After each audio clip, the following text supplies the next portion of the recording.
members. So recording has started. So good afternoon, everybody, and thank you for joining us for our first ever Black History Month for the Local Authority Fostering South East.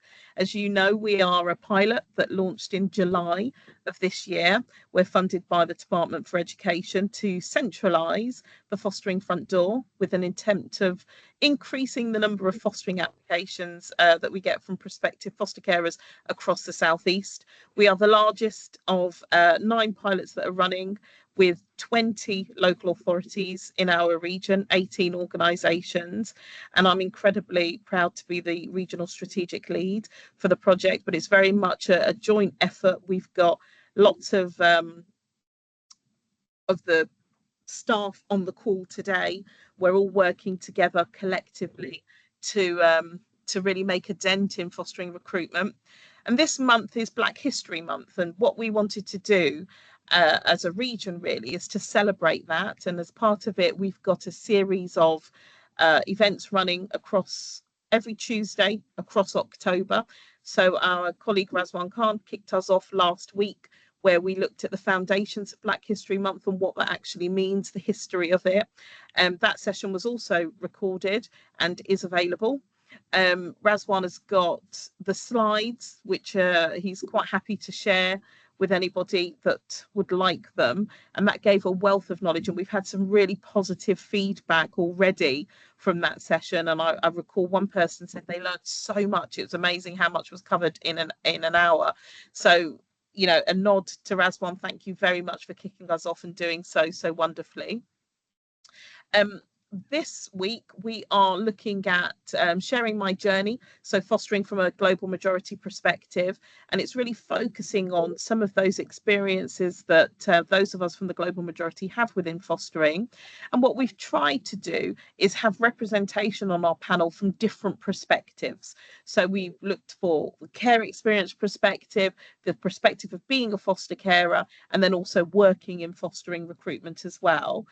You will have a lot of space and time to ask questions. And what we hope by the end of today's session is that we've got some real insight on people's lived experience within a fostering context, but also we've been able to share good practice across the region. So without further ado, I'm just going to ask our panel members to use the raise hand function, just so that you're able to see exactly who they are. And then one at a time, we're going to go to them and they're going to give us a bit of a history of who they are, just a whistle top stop. Oh, I always pronounce that incorrectly. Anyone that knows me knows I don't know why I continue to say it, because I just get it wrong. But a very quick, brief overview, and then from each individual, and then we will go to some questions and answers. So please do prepare your questions and feel free to put them in the chat. So raise hand features for our panel members, and who would like to go first? Shall I pick? Razwan, thank you. I always wait for someone to go first, but then it's that awkward silence. So I think quickly just press the button. So I'm Razwan. I was here last week. Thank you for everyone who came last week. So I'm Assistant Team Manager, Family Placement Team at Bracknell Forest Council. Social workers profession since about 2010. And before that, I was in the private sector. Originally did a degree in business studies, accounting, IT, did a lot of voluntary work, and then changed careers and did another degree in social work, predominantly in the fostering area, local authorities and IFAs. I've kind of worked at both, and I think key part of it was giving back, but also I noticed there's massive underrepresentation, especially of male social workers, especially from BAME global majority communities, and so it's been quite useful, and I think it's fair to say people I work with kind of think that I do bring a bit of a different, unique perspective, so it's kind of helpful. And at Bracknell, we are doing a lot on the equality front as well. So I'm the equality coordinator at UNICEF, but then also attend the equality group meetings with the senior leadership, and also am an equality ally and support with the diversity calendar and a few other things. And I've set up a Black member self-organised group at Bracknell as well. So we've been running a year and a half. And that's the unison definition of Black. So that's with a capital B. So it's chosen by the members, but it kind of reflects usually like the UK in the 70s and 80s, where you were either white, Irish, or black, and everyone was lumped into that. And it also links to the colonialism. So people whose generations before were either directly or indirectly enslaved or kind of governed by the British Empire, and then have kind of subsequently had disadvantage, so or lack the privileges others benefit. And so that's been really useful, and a lot of staff have found that as a good way of kind of networking, but also sharing experiences. And we feed that back as well, because sometimes it's hard to speak up when you're a small voice in a large organization. So we try and improve the communication channels. And because we're all on a journey. It's all about learning and trying to figure things out and asking kind of the difficult questions, and not being afraid to ask them. I think that's the hard part, is just asking. You want to say it the right way, you don't offend somebody or worse. And so that's me.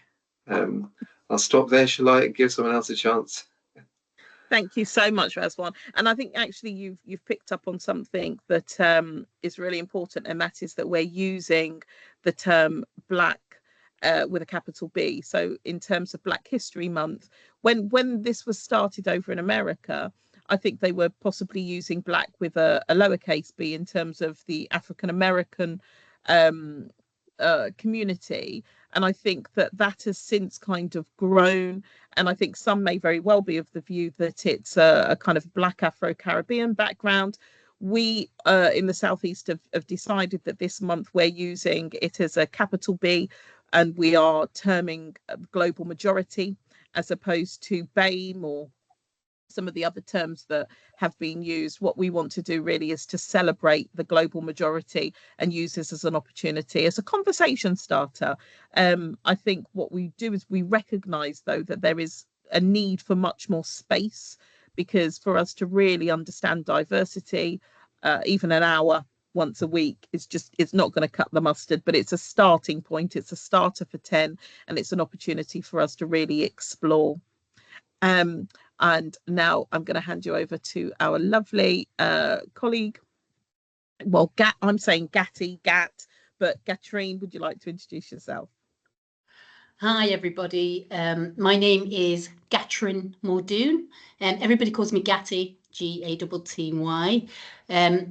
So a little bit about myself.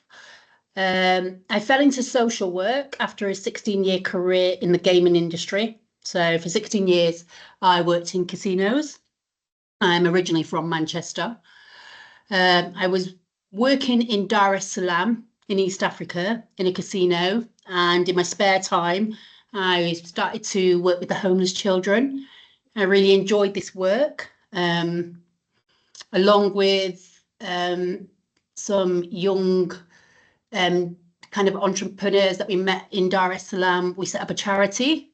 That charity became really successful. We started to get some GAP students to come over to teach the children in the day. Unfortunately, we couldn't house them in the evening, but still we managed to do that. The charity grew and grew. So when I returned after six and a half years back to the UK, I decided I wanted to work with children and young people. To start off with, I picked up some agency work, and that was kind of some drug and alcohol work, but also I managed to work at some residential homes with children. During this time, I began studying, and eventually I completed the BA Honours Social Work degree. I moved to Bristol with my family and have been here for about 14 years. For the past 14 years, I've worked with children and young people in care. I'm absolutely and completely, totally committed to what I do.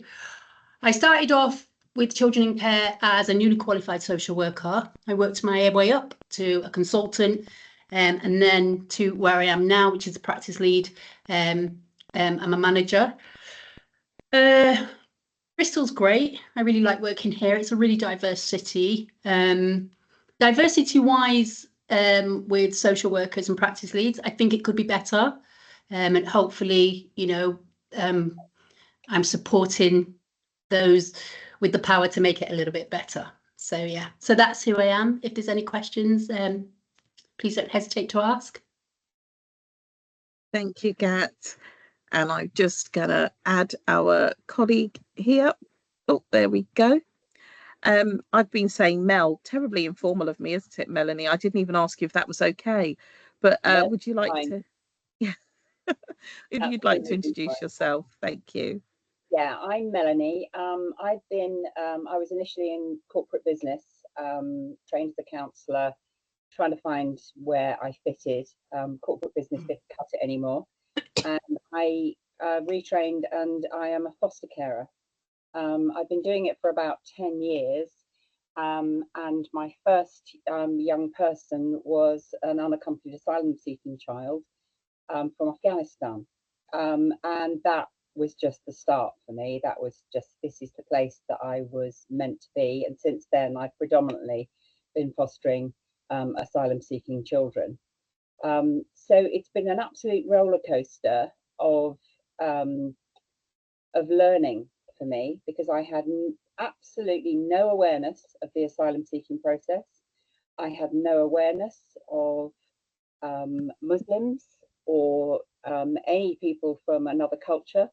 I am clearly a white middle class female, and it has been the most incredible journey and learning experience of my life, and I wouldn't change it for anything in the world. I have many of my care leavers still. I find them in the kitchen cooking, because this is home, and they call me mum. And it's every day I learn something. And I was really interested to be part of this, because as a white middle class female in a position of power, purely by being a foster carer as well, there's a massive power imbalance with my young people. Particularly, I live in Herne Bay. It's very, very white, and my children are often faces that stand out.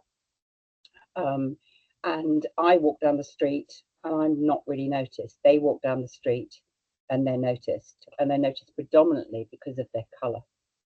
And that I've become acutely aware of, and I've been working on strategies to help them, to understand them, and to work alongside them. And one of the biggest things I've picked up is that we shouldn't be afraid, as Razwan said, don't be afraid, because the terminology and the fear of the changing terminology often mutes people. We're so scared of getting it wrong. We're scared of using the wrong words. There's words like black with a capital B and global majority. A lot of foster carers and even social workers haven't heard of this. And so they don't say anything, they don't speak, because they're so frightened of getting it wrong. I grew up in a day where we had charity pots with spastic society on them. Now look how far we've come from that. And I think people need to really, really try and get it right. But if they get it wrong, it can be gently pointed out that we don't actually use that anymore, and why we don't use that anymore. But let's be not afraid to try, not to be afraid to engage and to learn. And that's what I try and do every day with my young people. And I'm probably a little pale and tired today, because I spent the whole of last night in A&E with one of my little young people, which has given me more material to talk about today because of his experience in the hospital. But that's me. Thank you so much, Mel. And yes, there's so much when you and I have spoken. There's so much to unpack, and I really do hope that we get through some of all of that to share today. Just a note that we did have one other panel member that was supposed to join us today, a foster carer, and as it would happen, as fostering things happen, things come up, she's had to deal with an emergency with a child in placement, so unfortunately is not able to join us. What we've tried to do is to get a panel together that really is representative across the board of things, so that we can have some really interesting conversations. So without much further ado, let's jump straight in. I've got some questions to ask, but I wonder whether there's anybody here on the call at the moment that also has some questions. So please don't wait. I can ask my questions and interdisperse them. If you do, is there anybody that has anything burning that they would like to kick off with? That okay. So I'll start off by just asking, Gat, one of my questions was going to be what attracted you to fostering. You kind of started to talk about that already within when you were in East Africa and kind of the homelessness work, really. But would you like to expound upon that why fostering and why so long? I think, you know, when I left school, I'm of the same generation as you, Mel. When I left school, I wanted, and I really did think about becoming a social worker. I went on, I did my A-levels, but unfortunately, I was living in shared accommodation, and I needed a job that paid. So I always wanted to be a social worker. And when I think about that, I think it probably went back to my early childhood. I'm care experienced myself when I was very young. I don't remember that much about it, but I know that we were well supported. My mum was a single parent, you know, but I also knew that, you know, that she was well supported as well. And I just thought, you know, actually, I remember I come from quite a poor background as well. So there was quite a bit of struggle. But I remember thinking, you know, I was brought up with the mindset that I could be anything that I wanted and I could do anything I wanted. I was brought up to be proud, to hold my head up high. And I just thought social work, you know, I really wanted to go into social work, but I couldn't go into it at a young age because, you know, life, and I needed to live, and it didn't pay enough, and nobody from my family had been to university. So it's something that came later on. Yeah, so I think it was always there, and I think always there because I wanted to be a social worker from when I was young, but also I think the care experience part as well played a big part for me. I think it was always there. It's almost like social work. I know it's a bit of a fashion term, but it's I always feel that social work is a vocation. It's not a job. I think that actually it's about trying in some way to almost give back. You know, I think it's really important. And yeah, so yeah, and that's the way I always think about it. We certainly don't do it for the money. So, yeah. Thank you, Gat. And actually, you said something, I wrote a little note here, to be proud and to be anything you wanted. And just thinking about supporting our global majority children and the importance of representation. Now, we know that we've got a shortage of global majority foster carers, and I think across the region we want to do more about this. What suggestions have you got as a panel, really, and we'll go to each of you about how we increase? I know, Gat, you're ready there to answer this, but yeah, what suggestions can you give to colleagues on the call about increasing representation? I'm not sure what it's like within the local authorities that you all live or that you work, but I know that in Bristol, this is one of the most expensive places to rent outside of London. I know that people are living in smaller properties, and I think that's a big issue for our global majority. I think what happens is, you know, global majority, you know, a lot of people from the global majority, they like their communities. They want to remain in their communities, and they don't always necessarily, you know, want to move out to for bigger place, to move out to have more room. And I think that some of the guidelines for being a foster carer can, you know, for being a foster carer in regards to having so many bedrooms and whatever, you know, I think that can create issues. I really do. I think we have to be a little bit more forward thinking when we're thinking, because we've got to think about who that's going to exclude. And I do think it excludes carers from the global majority because they don't have bigger properties, you know, and yeah. And we have to think about why they want to stay in their properties as well, why they want to remain within their communities. Yeah, for that support network. That's such an interesting point, Gat, actually, because I hadn't really thought about it in that way. And as somebody that's contemplating moving out of London, it's very true. The thing that has stopped us as a family from doing that is moving away from diversity, moving away from access to a lot of the things that we hold near and dear. I mean, there's a bit of a running joke with my husband, but if he's not, 15 minutes away from being able to get some goat meat to cook curry goat, he doesn't want to be there. So it's that's interesting. I mean, it's worth saying, isn't it, that there is a lot of creative thinking about how we can provide support as local authorities for example, capital projects. I know some local authorities, I don't know whether we've got any on the call that can expound upon it, but some local authorities have done some really interesting things, like provide funding to create, to put a wall up in a room in very large bedrooms to create 2 rooms. And if we do have anybody on the call where your local authority has done really creative work in doing that, please do put it in the chat and we'll come to you, because I think it's useful for colleagues to have a think about this. And actually, if you're trying to make a business case within your local authorities, thinking about the fact that part of your business case should be reflecting on the fact that those from the global majority might be less inclined to move into less diverse areas. Gaps. And just to add to that as well, Natasha, lots of people live in social housing. Lots of people don't own the properties. And to be able to move to a bigger property, the waiting lists, I don't know what they're like, in your local authorities, but, in Bristol, it's 5-6 years, it's incredible. And so we have to take that into consideration. But also when I think about some of the creative stuff that we have managed to do, even that's taken quite a while. So it's almost like that we're putting everything on hold. We're putting our children on hold because there's a piece of paper that said they can't share a room. So yeah. Thank you. Do either of the other panel members have Mel, you've got I totally agree with what you're saying, and in terms of the other room, most of the young people that I care for and have cared for, in their home countries, they've been sharing houses, and they've been sharing properties that maybe 1 room, maybe 2 rooms. They have never had their own room.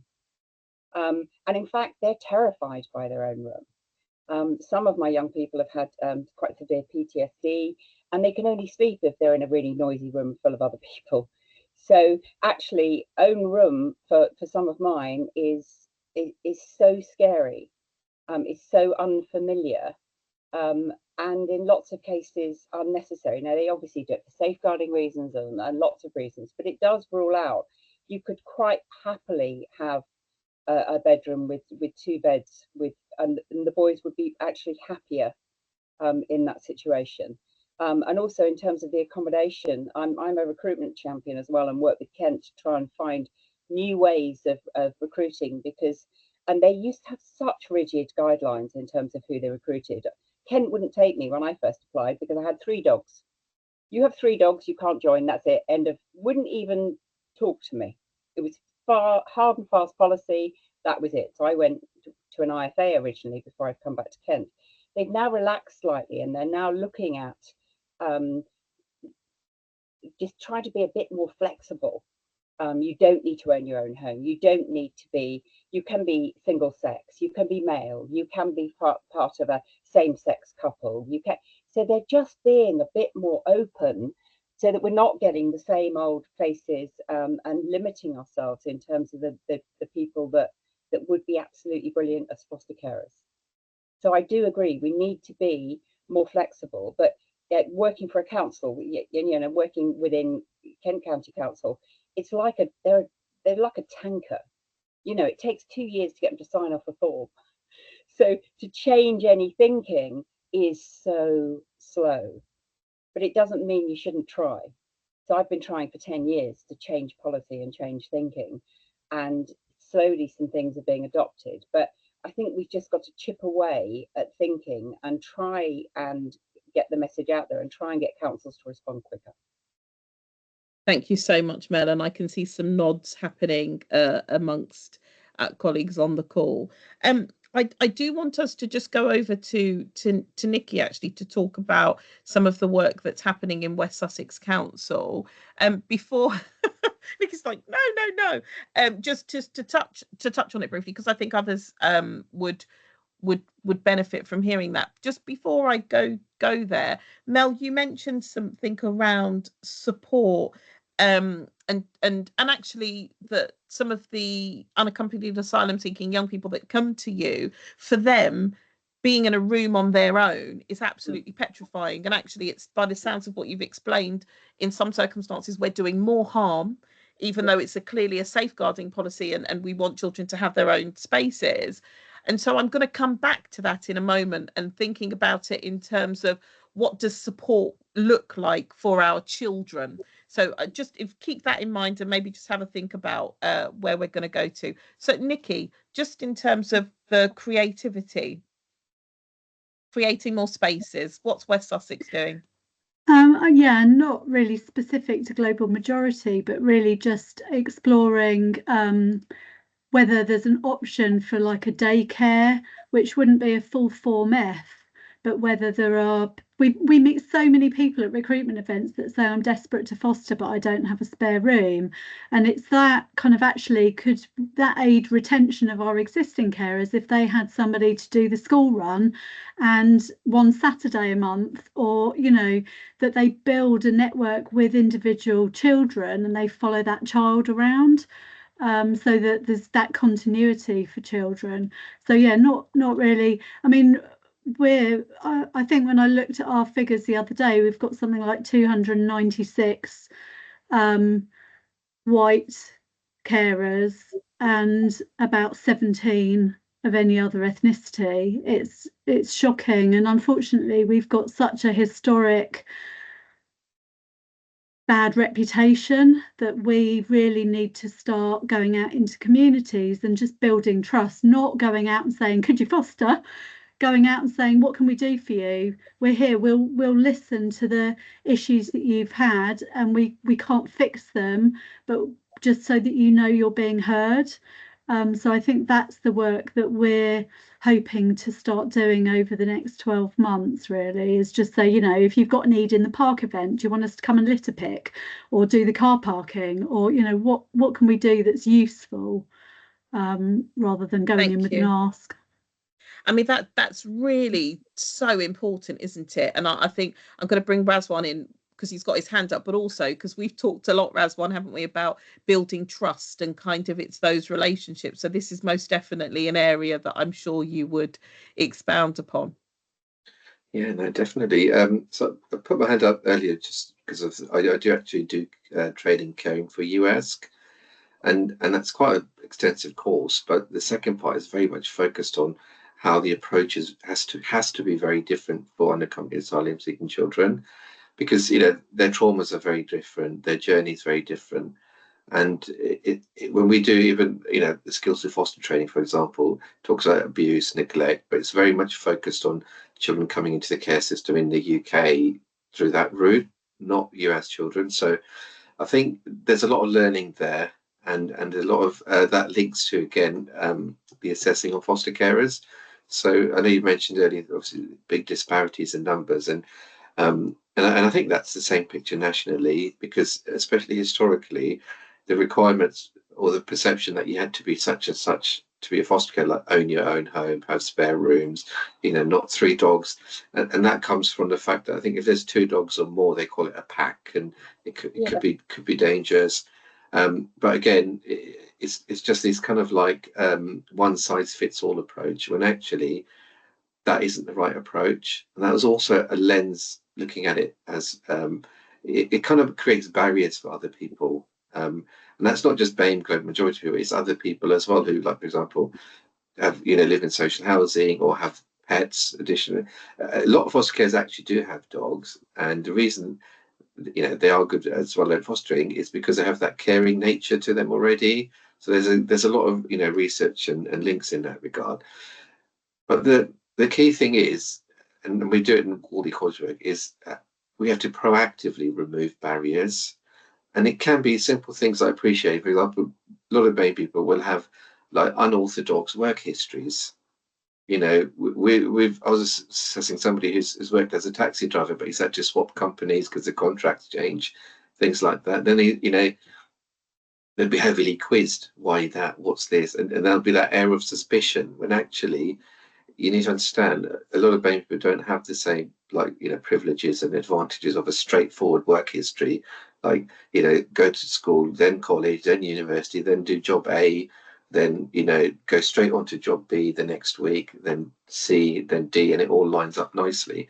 And I think that permeates throughout both, assessing marketing strategies, right, all through to panel and beyond. So there's a big need of education on that front, and understanding that things don't have to add up nicely. You need to understand things won't always be like that, and that doesn't mean it's suspicious or wrong, because I think that also puts people off from applying because they feel over scrutinized, especially from BAME global majority backgrounds. When there is a kind of a fear of social service involvement among those communities. You saw with the Roma community in Leeds a couple of months back, and there's riots on the street, and it turned into something quite horrific. And to me, that was a breakdown in communication. They again, I haven't looked into it fully, but it appears they did a regular approach that they would with any other family, not taking account this family from a Roma background. They had a different understanding of social, so they saw it as something else. And then actually those children were returned to another family member, so they could have explored other options. And I think that's the thing. We need to all kind of be a bit more understanding, remove the barriers, but do that extra kind of action as well. And it's same with removing discrimination. Positive actions are allowed. So positive discrimination, no, but positive actions to address the imbalances and the lack of privileges is allowed. And I think that's where a lot of the focus needs to be, because with all the children coming from different backgrounds, and that at the moment the data will show you there's a disproportionate match. So there's disproportionately high number of, I said BAME, global majority, black capital B children coming into the system, but then there aren't the equivalent carers to match them with.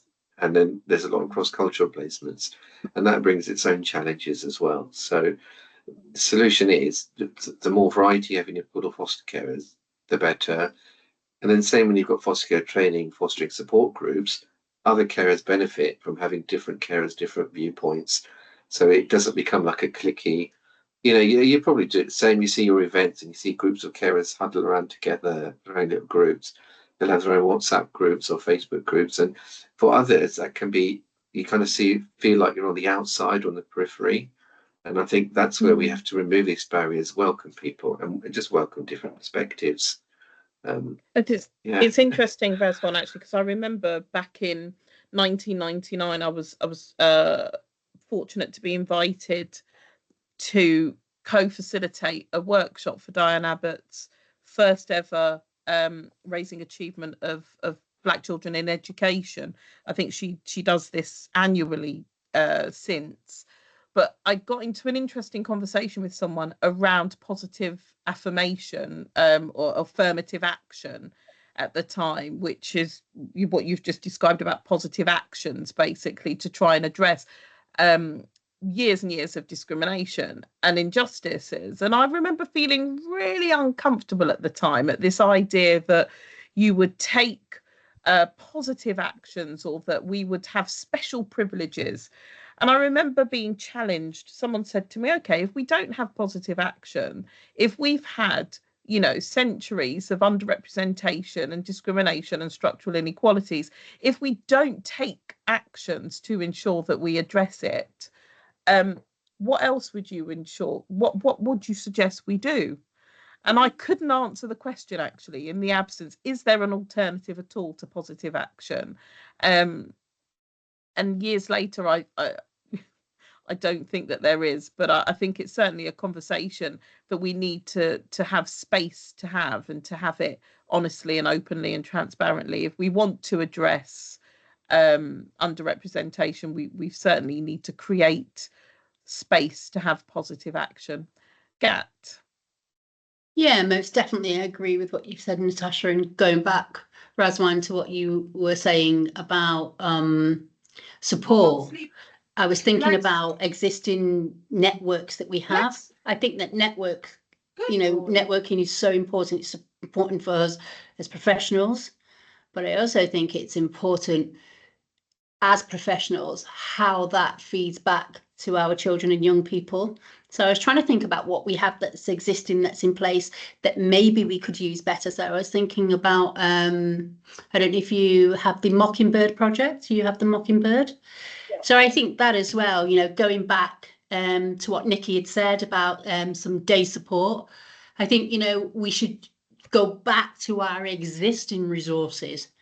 And I think what we should do is I think we should be looking at reassessing them and changing them to meet the needs of the global majority, our global majority children, most definitely. And I think it's, you know, half the time it's not about reinventing the wheel. I think it's just about going back and have a looking at what we can tweak and what we can change that's existed. I think that the Mockingbird project, which is, you know, you have a satellite, you have a carer and then you have the other carers around. I mean, you can use that any which way you want, really.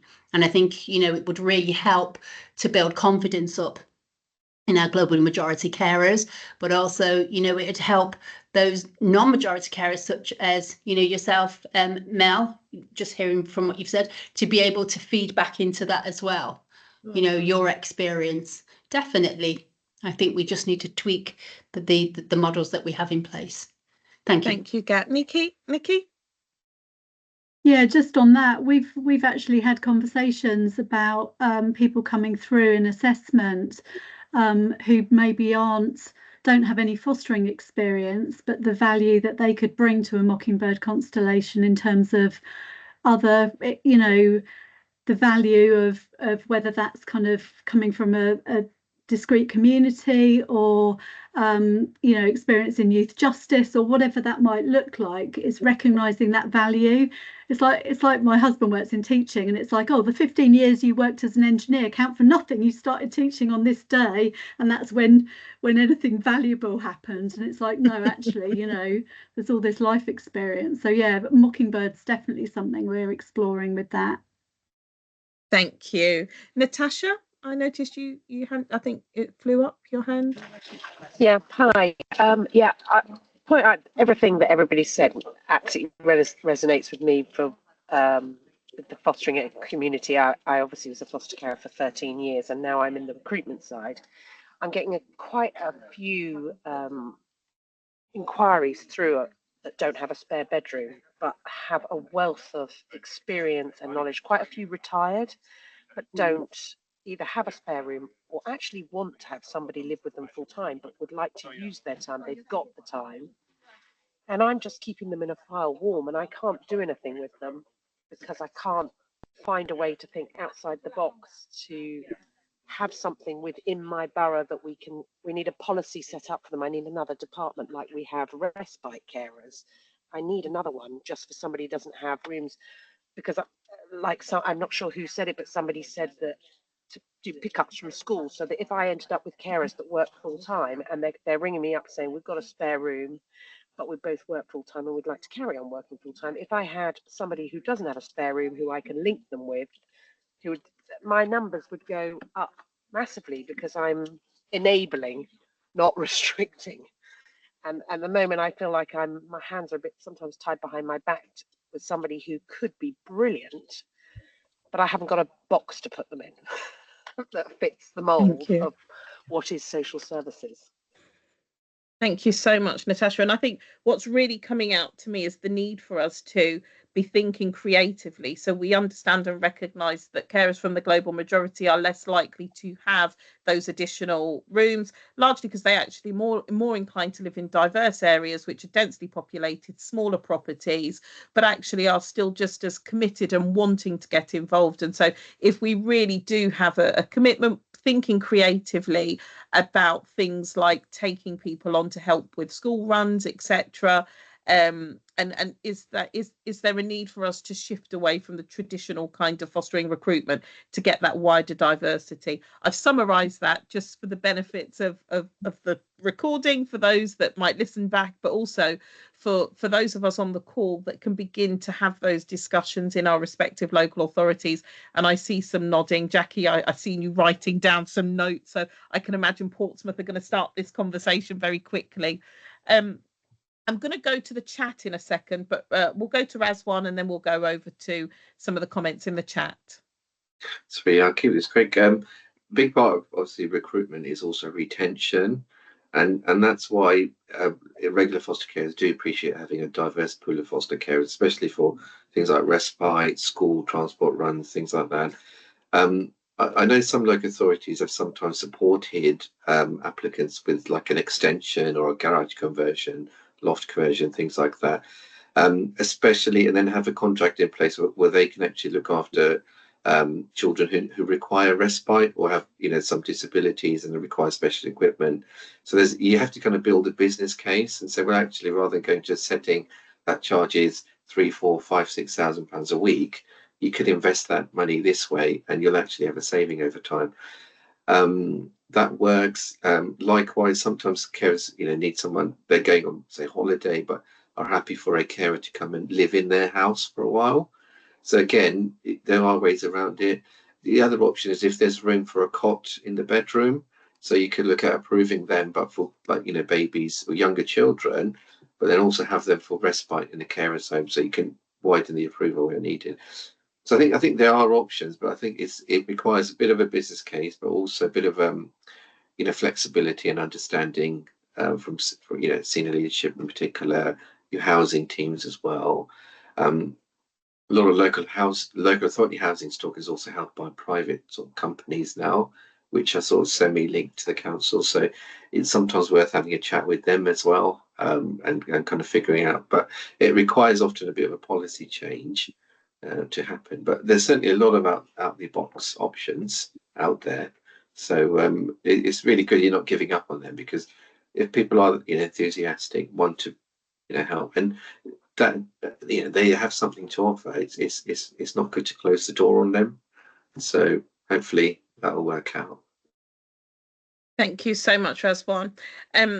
I'm just going to go over to the chat. So Kerry, who I think is on a call now, had asked, are there any organisations we can engage with to reach the global majority with fostering recruitment events? Also, all of our team bar one are white British. Would you foresee any engagement issues if our workforce isn't representative of people's communities? Hope these questions are worded okay. And I'll just put that out to our panel. Catherine, you're nodding your head. Yep. Yeah. I was just looking at, I was just trying to, so I don't get the wording wrong, but yeah, any engagement issues? Absolutely. Yeah, I think so. I do think that having a diverse workforce is really, really important. I think sometimes some of those cultural needs, sometimes, you know, just walking in somebody else's shoes, I think it's very, very important. I don't think it's always completely necessary, but I do think that having it there is important.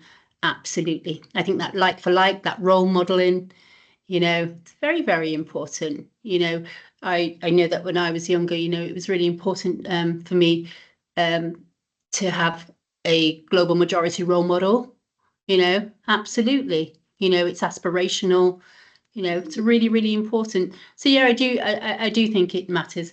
And I think if we look at you know, if we look at this as well, you know, we're looking at structural issues here, aren't we, as well? So, you know, we can put our heads together and make these small changes, but it's about us going back up to right the way up to the top to say, actually, you know, this needs changing, just pushing it back to our global majority, you know, who wants to remain in their properties, who can't get extensions because actually, you know, it's not their property. And that's not all, but some, you know, there has to be, you know, another option. And that option is, well, you know, why does it have to have a bedroom if the young person's, you know, quite happy not to have a bedroom or to share a bedroom, as Mel had said. So yeah. And so what was the other half of that question? Sorry, Natasha, I went off on a slight tangent. So it's Are there any organisations we can engage with to reach the global majority with fostering recruitment events? Also, all of our team, bar one, are white British. Would you foresee any engagement issues if our workforce isn't representative of people's communities? I suppose just thinking really quickly, about my own experience recently, Natasha and I met at training, at Bali training, which is the Black and Asian leadership training. They have a leadership college that they have, and we attended that. And I just kind of think that local authorities need not to be afraid to bring in consultants. I think that's really important. You look for the experts, you find where they are, you find out how much they are, and you put a business case and you bring them in. I think look internally first. I think that's really important, because I think sometimes global majority employees are not always the first people that the local authority leads will go to. So I think do that first, but don't be afraid to bring in consultants, and this is important. This is networking, Yeah. So yeah, maybe if you could, put any questions out, I'll have a think about that as well, and see if I can get back to you and see if there's anyone that I can recommend. Yeah. And actually, thank you very much for that, Gat. And we did. Unfortunately, there was another service lead that was going to join the panel today for one of our local authorities that recruit a lot of carers from the global majority, because I think the part of the southeast they're in as well is a lot more diverse. And what I would encourage is to have those relationships. We're a partnership. So let's support each other on the areas that we know we're doing particularly well. So we do have some local authorities in the southeast that exist within much more diverse spaces, and we've got the spectrum, haven't we, guys? We've got some local authorities that we know are predominantly white and have very small kind of diverse communities, and then we've got the opposite end. So let's have those conversations. Let's pick up the phone and talk to one another, as you said, Gat. Start internally. We know that budgets are tight. So expenses are very difficult, and it can be difficult to get a consultant in. But actually, supportive conversations are available to us. Razwan. Oh yeah, no, just touching on what both yourself and Katrine just said. There are organisations that usually, especially like religious organisations like mosques, gurdwaras, temples, churches as well. There's also community-based organisations as well out there, sports organisations as well out there, which have a lot more global majority involvement. However, it's kind of a double-edged sword, because that links to the other question about the workforce representation. If you do you kind of try and build links with these companies and all groups and organisations, if there's that mistrust, or if you kind of badly handle someone that they referred, it can damage everything. So it's like almost like a chicken and egg, but you do need that right workforce in place first. There's a thing called Belbin's team theory, and it basically says the more diverse and wide your team is, different skill set, different perspectives, that's the best team. So many years ago, they used to do these psychoanalytical tests, and organizations used to hire similar people who will fit in with the rest of the group and kind of have that synergy, and everything will go harmoniously well. But what Belbin's theory does, it shows that, well, that's actually not the most productive or the best team. You actually need people with different skill sets, different perspectives. The local authority you're talking about is, Slough, isn't it? So, and that reason I can comment is I used to work there.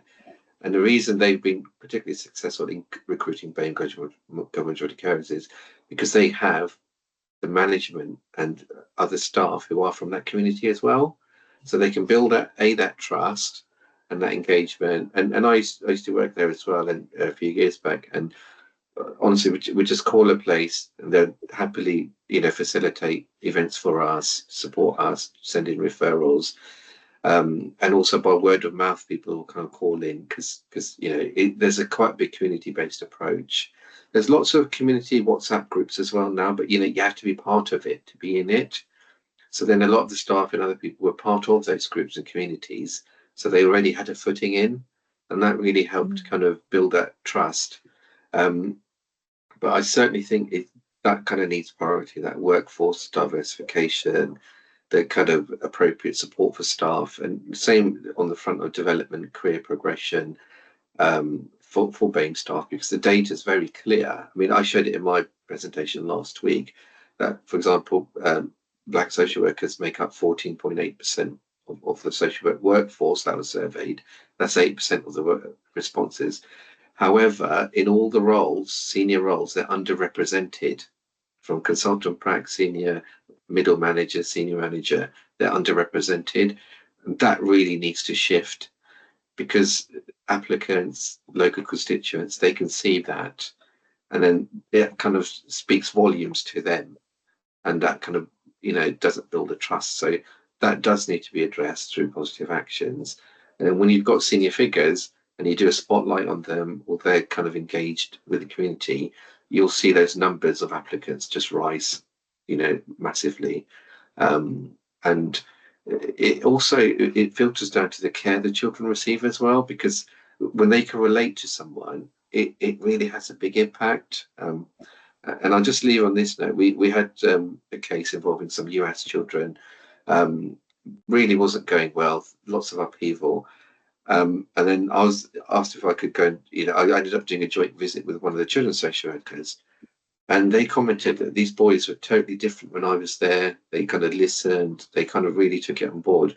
And everyone was just shocked at the difference it made. And it does make a difference, because from their perspective, when it's usually, say, female social workers or white British predominantly, they struggle to engage, build that trust. But when it's someone with some similarity, they're completely different. And I think that's what is important, is that it brings out the people's, especially the children's, kind of themselves, who they really are, because often they're having to kind of put a facade on to blend in and kind of stuff. Then when they can be themselves, when staff can be themselves, carers can be themselves, it's much more enriching for everybody. So, and there's definitely a business case there, because it's needed.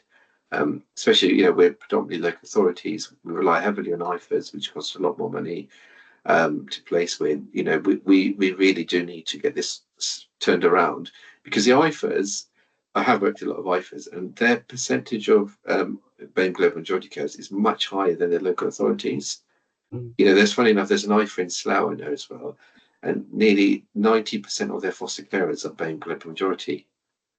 And that speaks volumes, because they know they're really able to kind of fine tune, communicate effectively. And it's throughout, from the staff, recruitment people, to panel, ADMs. They're all nicely aligned to understand the complexities of these applicants. And so, make it happen. Thank you so much, Razwan. I'm just mindful of time. Mel, I'm going to go to you, and then I am going to go into the chat, because we've had quite a few bits put in. Mel. Okay, well, obviously I can't influence what Kent do in terms of what they do in terms of their staffing. So what I've tried to do is influence what other carers do, and try and make us a bigger voice, so that we can look after the global majority better. When I first started, I was told that I couldn't hug my Muslim boy, that he had to call me by my first name, and that all these rules were put in place. Now, this boy had a serious brain injury. He wanted to call me mum. They said that was entirely inappropriate. And through my learning and through my experience, I've learned that certainly for Muslim boys, it's very, very rude to call a woman by her first name. And you would normally be like, it would be Abdul's mum or so-and-so's auntie. So whenever I have a child, I always say, you don't need to call me by my name, because I know that would be asking you to disrespect me, because that's what I'm doing, is please disrespect me, call me Mel. So they call me auntie, or most of them call me mum.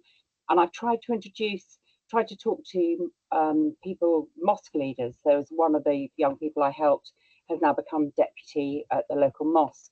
So if I've got any questions, I go to them and I say, what should I be doing? What could I be doing? What is allowed within the culture? I try and get them in to support me, and then try and spread that. I run a US support group and try and spread that around, so that you can hug. I can hug my Muslim boys. My Muslim boys want me to hug them. They view me as their mum. The solicitor's saying to my boys, look at me when I'm talking to you. Actually, they're showing deep respect by looking down. You are asking them to disrespect you. So looking at the different ways of the way that cultures operate and the different interpretations that we make if we come from a different culture, and just trying to be more open. I can't change the fact that I'm white. What I can do is listen to my children, find out what they want from me. They then talk to me and say, so we try and communicate. And if we get it wrong, we get it wrong, and we say that, yeah, I got that a bit wrong. What could I have done differently? Where have I stepped on your toes, or where have you stepped on mine, and why? And in that way, I've been really, really successful with my US boys. I've even been invited along to events by people at the mosque and events where it would normally be men, which I consider an enormous privilege because they don't know quite what I am. I don't fit a mold, but they know that I love their children, and therefore I'm accepted. And that is really, really important to me, that I try and get it right, but I'm not worried if I get it wrong. I listen to children, listen to what they want. I've got friends that hate that a same-sex couple that hate the word queer. That is the term they're now being told to call. They get really insulted if you use that. How do my boys, if we need to label anyway, what do they want to be called? What fits with them? And it's different for every child. Let's have a more holistic approach rather than this general, we must do it this way. It isn't a one size fits all. And we can't change the colour of your workforce. You can change how that workforce responds. Thank you so much, Mel. Honestly, I think we could listen to you for another hour, actually sharing that's such nuggets. I want to say social graces, cultural competency, those are things that really encapsulate what you're talking about. And just to let you guys know, we do have some training. I did put it in the chat specifically for exploring kind of unaccompanied asylum seeking children and that support. That's happening on Wednesday, the 6th of November. That's for our local authority inquiry officers as well as our fostering ambassadors, but I'm sure we can offer some spaces. It's online, so if you would like to if you'd like to join that, please get in touch with Fiona. The other thing is that cultural competency comes by having space to learn more. So our next week's session is going to be based on supporting global majority skin and hair care. Please do get on that call. And these calls are for everyone. They're not just for people from the global majority. They are for those that are supporting our global majority children and also our foster carers as well. I know you've got your hand up, but I just need to get a few of these things that are in the chat. Bear with me, okay? So we've got Jackie's put that Portsmouth City Council has housing adaptation policies for carers to support with funding extensions for existing carers and prospective special guardianship carers. So if you want to hear a little bit more about what they're doing in Portsmouth, I'm sure Jackie, you can get in touch with Jackie. Kerry's mentioned that they won't progress anyone that doesn't have a spare room over in Hampshire. And I think, you know, this is something to have a chat about, because we did talk about the creativities of if you've got baby carers, and maybe it's having those explorative conversations about what other value can be gleaned from making those changes. So please go back and have those conversations. Razwan's put regarding bedroom sharing, the national minimum standard states 10.6, and he's being even very specific about which national minimum standard to look at. In the foster home, each child over the age of 3 should have their own bedroom. If this is not possible, the sharing of a bedroom is agreed by each child's responsible authority, and each child has their own area within the bedroom. Before seeking agreement for the sharing of a bedroom, the fostering service provider takes into account any potential for bullying, any history of abuse or abusive behaviour, and the wishes of the children concerned, and all other pertinent facts. And it goes on a bit, but I think essentially what Razwan's trying to point out is that it's the needs of the child that's really central in these things. Understand what the minimum standards say, because I think sometimes we just kind of whitewash and say, oh, well, they say you've got to have your own room and that's it, and that's the end of it. But actually dig a bit deeper and look at what our children need. I'm rushing through these now, guys, because I know we're supposed to finish at 1 and we're already 1 minute over. So Natasha, yes, if you're on holiday, you can be you can access the training. It will be recorded. And Gatrine, you've put some other comments in. Guys, we are out of time, so I think I can't go through all of the comments in the chat, but please do have a look, because there's also a link to some stuff that Cor and Bath has done that Razwan has put in. And Gat, I'm going to give you the final word, Gat, before we say goodbye, because you were I just wanted to so say patiently. goodbye verbally. I just wanted to say goodbye verbally and just thank you ever so much for inviting me. And I'm more than happy to join any of these meetings. Just send me an invite. Great to meet you all. Thank you. Thank you so much. And so just thanks to our panel for joining us. I'm sorry we haven't had more time, and that we haven't been able to do a last kind of, out there for any questions that we've had. But thank you so much for sharing. And I hope for those that have joined, you've really felt that you've got something out of these sessions. Please join us next week, where we will be looking specifically at supporting skin and hair care. And that's going to be much more kind of demonstrating things that you can use. So please do encourage your foster carers to come along as well. And I shall stop recording, but I am going to stay online for a little bit.